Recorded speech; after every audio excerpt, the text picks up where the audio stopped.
Hey, good morning everybody. Welcome back to the garden. I did a Facebook Live video earlier this week that didn't turn out very well at all. I don't know why. I mean, my wireless is like right down there, so I don't know why it didn't turn out very good. But I'm back, do a little garden update, show what's happening here. So thanks for coming by. Hit subscribe and join us. We got a lot of fun stuff that's going to happen this year. So hold on, let me flip the camera. All right, little jump cut there. Thanks again for tuning into Small Scale Life. Got the podcast over at smallscalelife.com. You might want to check that out. Got some great interviews coming up. It's been kind of a crazy week, so I'll get one going, get one up here, a garden update today. So this is rhubarb here. Come along pretty nice. Compared to the stuff, this is the same plant I had at my last place, and if you remember, I had leaves that were the size of my body, which was pretty amazing.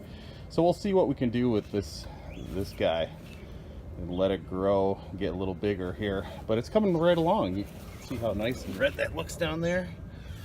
Really nice. So it might be a little too spaced together.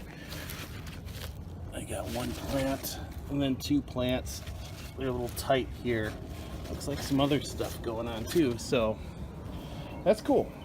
But this is not what we're talking about today. We're talking about the garden. So everything is planted out. And I'm calling this bed Alcatraz. I had that cheap green fencing on this. Actually, my father-in-law put it up, built this bed, and I took it over a couple years ago, well, last year. And I used that cheap green fencing you can get at Walmart. Rabbits use it as an appetizer, so do not use that stuff. I got so mad at it. I lost, you can see this zucchini here. I lost another one there. Lost a pepper over there. A couple peppers in here. The rabbits had come in and decided to have a little feast. So, so I replaced what was crushed or eaten, and so we've got a lot of peppers coming in this bed here. We've got peppers here. The tomatoes are in the back, and these two zucchini, we're going to try to trellis it all up on this trellis here. This is my first trellis I built, and I gave it to my in-laws, and now it's back. So we're going to trellis. I'm also going to build a trellis here, a lower one about 4 feet, and then have pipes across and give these plants support. I'm not using any cages last year. I used those last year. Not a big fan of cages. And if you've grown peppers before, you know that they get top heavy. And in a big storm, I've actually had peppers break. The plants break, and you lose the peppers and everything. So going to build a little lower tier trellis, and then trellis these up, string them up. So really encourage them to grow. I've got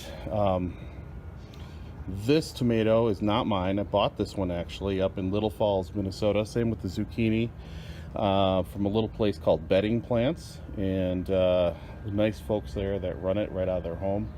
My tomatoes look spindly compared to those. I've been working on transplanting a ton of tomatoes here, so that's what I've been working on here the past couple days. Now in bed 2, we've got more tomatoes on the backside. Again, this one I bought. Mine look pretty small, but they're growing actually. They look a lot better than they did a couple days ago even. In this row, these are broccoli. So I've got broccoli here, and those I grew myself. Those are looking good. Then I have a row of basil, some more basil, and then kohlrabi that I actually purchased from that Bedding Plants place.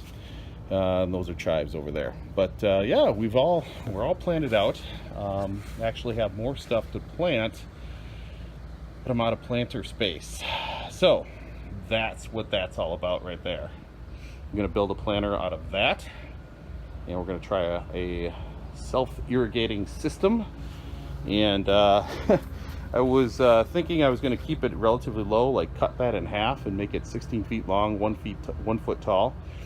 But we've got animals here, and I want to keep things up out of their way, so I might keep it 2 feet tall and just build a 2x4 or 2x8 maybe, and see what I can do with that. So more on that later.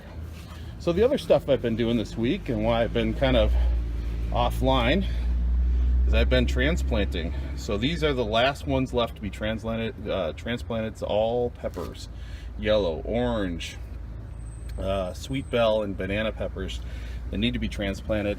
Over here, Princess Lulu is hanging out. Hey, Lou. So this has been the project. I've transplanted all these in the past day or two.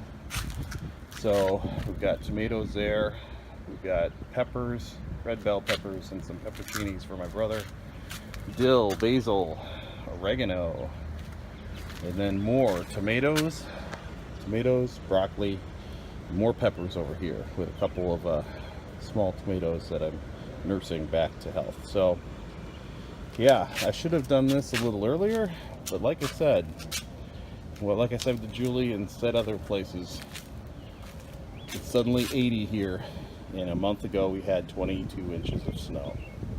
Go figure. So we'll see what happens. We'll track these. I'm actually probably going to give a lot of these away. My mom's going to take a bunch, so my brother will take a bunch. Just want to let them grow and see what happens. They were really root bound and they needed to get more space.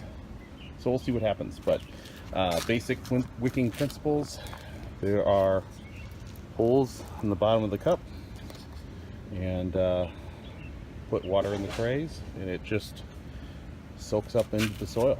So it works really well. When I transplant, I put a little bit of soil in the cup first. I get that soil wet, and then I put the plant in and then backfill with soil. And that just seems to get the wicking process going. Because even though I'm using Pro Mix from Menards, no affiliates or anything there, but even though I'm using Pro Mix, it does have a little bit of woody material in there, like peat moss, and it takes a little bit to get that wicking system going. So, all right, that's it, everybody. This is Tom from Small Scale Life. If you like these videos, hit the up button, the thumbs up. Give me a thumbs up, and hit subscribe.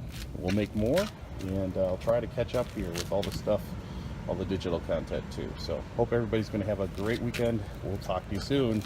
This is Tom from Small Scale Life. Remember to learn, do, and grow. See you next time.